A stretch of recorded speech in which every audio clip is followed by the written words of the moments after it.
बिस्मिल्लाहिर्रहमानिर्रहीम। अस्सलामुअलैकुम स्टूडेंट्स, आप देख रहे हैं रिफ्लेक्ट एंड शाइन।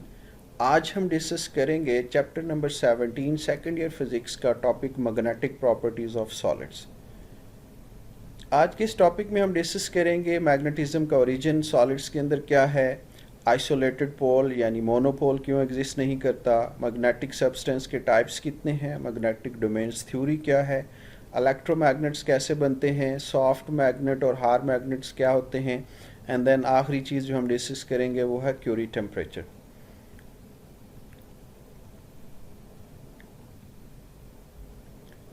जो मैग्नेटिक फील्ड बनता है मैग्नेट्स की वजह से और जो करंट की वजह से मैग्नेटिक फील्ड बनता है, उनके अंदर बहुत सिमिलैरिटीज़ हैं। इन्हीं सिमिलैरिटीज़ को देख के तो एम्पेयर ने प्रपोज किया था origin of all magnetic effect may be due to the circulating currents. आप कह सकते हैं कि मूविंग चार्जेस जो हैं वो ओरिजिन है मैग्नेटिक इफेक्ट का डिफरेंट सब्सटेंस के अंदर। लेटर ऑन जब एटॉमिक स्ट्रक्चर जो है वो डिस्कवर हुआ तो एम्पेयर का ये आइडिया जो है वो ठीक साबित हुआ। स्टूडेंट्स, किसी भी एटम के अंदर तीन तरह का मोशन पाया जाता है। आप सब जानते हैं कि एटम के अंदर एक न्यूक्लियस होता है, देन इलेक्ट्रॉन्स जो है वो उस न्यूक्लियस के अराउंड रिवॉल्व होते हैं। अब यहाँ पे इलेक्ट्रॉन जो है वो दो तरह का मोशन परफॉर्म करता है। एक स्पिन मोशन है, यानी अपने ही एक्सिस के अराउंड जो है वो मोशन परफॉर्म करता है, देन ऑर्बिटल मोशन है।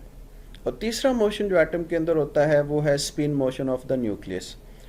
तो इन तीनों मोशन की वजह से, स्पिन मोशन ऑफ इलेक्ट्रॉन की वजह से भी फील्ड पैदा होता है, ऑर्बिटल मोशन ऑफ इलेक्ट्रॉन की वजह से फील्ड पैदा होता है, and then spin motion of nucleus की वजह से भी फील्ड पैदा होता है। लेकिन जो स्पिन मोशन ऑफ न्यूक्लियस है उससे पैदा होने वाला फील्ड जो है वो बहुत वीकर होता है, तो इसलिए इसको आमतौर पर निगलेक्ट किया जाता है। तो स्टूडेंट्स, मैग्नेटिज्म जो है किसी भी एटम के अंदर, किसी भी सब्सटेंस के अंदर, वो होता है due to the spin orbital motion of the electron surrounding the nucleus. और ये सारे सब्सटेंस की प्रॉपर्टी है। जो नेट मैग्नेटिक फील्ड क्रिएट होता है by electron with an atom is due to the combined field created by spin and orbital motion. Since there are number of electrons in an atom, so their orientation may also be in different directions. Some substance के अंदर क्या होता है कि जो field पैदा होता है due to the orbital motion and due to the spin motion, वो एक दूसरे को strengthen करते हैं, यानी वो एक दूसरे को support करते हैं, बढ़ाते हैं। कुछ materials के अंदर, कुछ substance के अंदर ये एक दूसरे को cancel भी कर सकते हैं। इसी की basis के ऊपर magnetic substance जो है उनकी different types आती हैं। मैग्नेटिक डायपोल क्या होता है स्टूडेंट्स? हम कह सकते हैं an atom in which net magnetic field behaves like a tiny magnet is called magnetic dipole. हम इसको एक और तरह से भी डिफाइन कर सकते हैं। Magnetic dipole is a magnetic north pole and a magnetic south pole separated by a small distance. जैसा कि आपको नजर आ रहा है कि ये एक नॉर्थ पोल है और ये एक साउथ पोल है, तो ये हमारे पास स्टूडेंट्स जो मैग्नेटिक मोनोपोल है वो एग्जिस्ट नहीं करता। जैसा कि आप इन डायग्राम्स में देख सकते हैं कि हमारे पास फील्ड जो है उसके नॉर्थ और साउथ पोल जो है वो बन रहे हैं। यहाँ पे भी आप देखें ड्यू टू मैग्नेट जो है, और यहाँ पे भी आप देखें कि करंट के फ्लो की वजह से भी जो मैग्नेटिक फील्ड बनते हैं उसके दोनों पोल बनते हैं नॉर्थ और साउथ। यहाँ पे फील्ड जो है वो इन हो रहा है और यहाँ पे फील्ड आउट जा रहा है, तो ये साउथ और नॉर्थ पोल दोनों बनेंगे। तो ये ऐसा होता है क्योंकि एक एक्सपेरिमेंटल रियलिटी है। सिंगल इलेक्ट्रॉनिक लूप भी जो है वो एक मैग्नेट की तरह बिहेव करता है, और ये इम्पॉसिबल है to separate north pole from a south pole. तो जब भी आप, फॉर एग्जांपल ये मैग्नेट है, इस मैग्नेट को आप यहाँ से हाफ से अगर इसे आप डिवाइड कर देते हैं, आप ब्रेक करते हैं, तो जो छोटा पीस बनेगा आपके पास उसके भी ऊपर भी नॉर्थ और साउथ दोनों पोल जो है वो एग्जिस्ट करेंगे।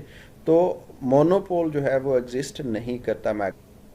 जो टाइप ऑफ मैग्नेट सब्सटेंस हैं वो तीन तरह के होते हैं। डायामैग्नेटिक सब्सटेंस हैं, then paramagnetic and then ferromagnetic. हम बारी बारी इनको सबसे पहली टाइप है डायामैग्नेटिक सब्सटेंस। डायामैग्नेटिक सब्सटेंस कौन से होते हैं? ये वो सब्सटेंस हैं जिनके अंदर जो मैग्नेटिक फील्ड पैदा होता है due to the spin motion and orbital motion of electron, वो एक दूसरे को कैंसिल करते हैं और एटम जो है वो बिहेव नहीं करता एज अ टीनी मैग्नेट। और ये जब हम इसको किसी एक्सटर्नल फील्ड के अंदर प्लेस करते हैं इन सब्सटेंस को, तो वो वहाँ पे बहुत वीकली जो है वो इससे अफेक्ट होते हैं। इसके एग्जांपल्स हमारे पास कॉपर है, बिस्मिथ है, एंटीमनी है। सेकंड टाइप है वो है पैरामैग्नेटिक सब्सटेंस की। पैरामैग्नेटिक सब्सटेंस में क्या होता है कि जो मैग्नेटिक फील्ड है, spin motion of electron and orbital motion of electron की वजह से वो मैग्नेटिक फील्ड एक दूसरे को सपोर्ट करते हैं। तो उससे क्या होता है कि एटम्स जो हैं वो एक टीनी मैग्नेट की तरह बिहेव करते हैं, लेकिन ये कोई बहुत ज़्यादा स्ट्रॉन्ग इफेक्ट नहीं बनाते।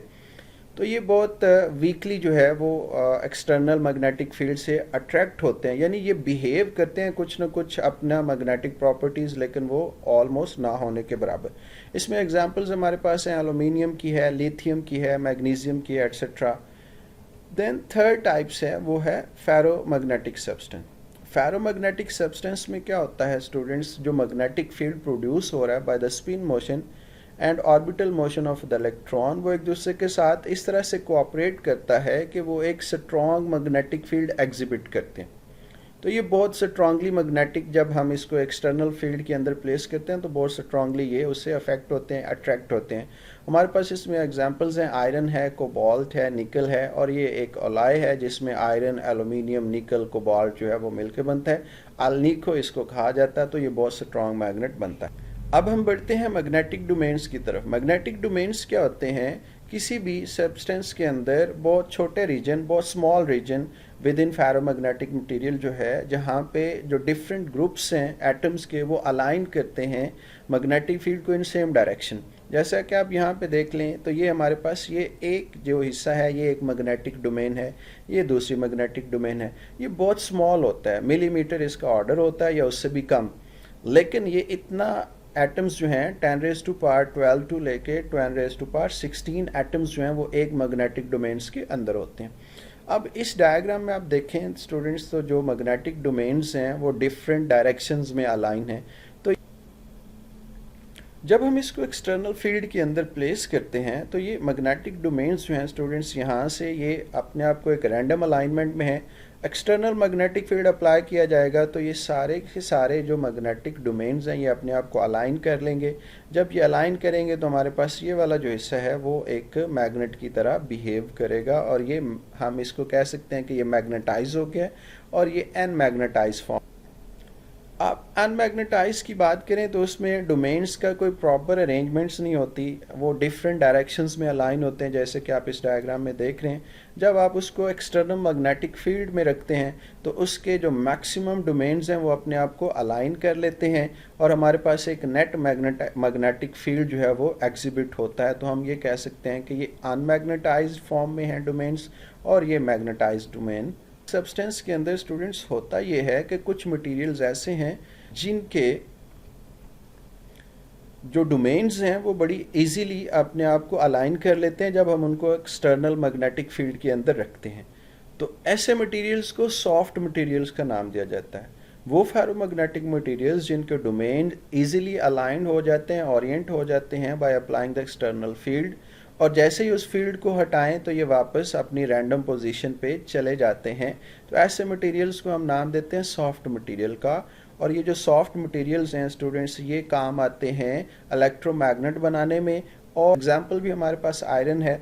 यहाँ पे देखें तो जब इसको एक्सटर्नल मैग्नेटिक फील्ड में अप्लाई किया जाएगा तो ये कुछ इस तरह से बनेगा। आप यहाँ पे देख सकते हैं, यहाँ पे इसकी alignment according to external magnetic field है, यहाँ पे इसको अलाइनमेंट जो है वो according to the external magnetic field है। लेकिन जब ये एक्सटर्नल मैग्नेटिक फील्ड हटा दिया जाएगा तो ये वापस बड़ी आसानी से वापस अपनी रैंडम अलाइनमेंट्स में आ जाएंगे।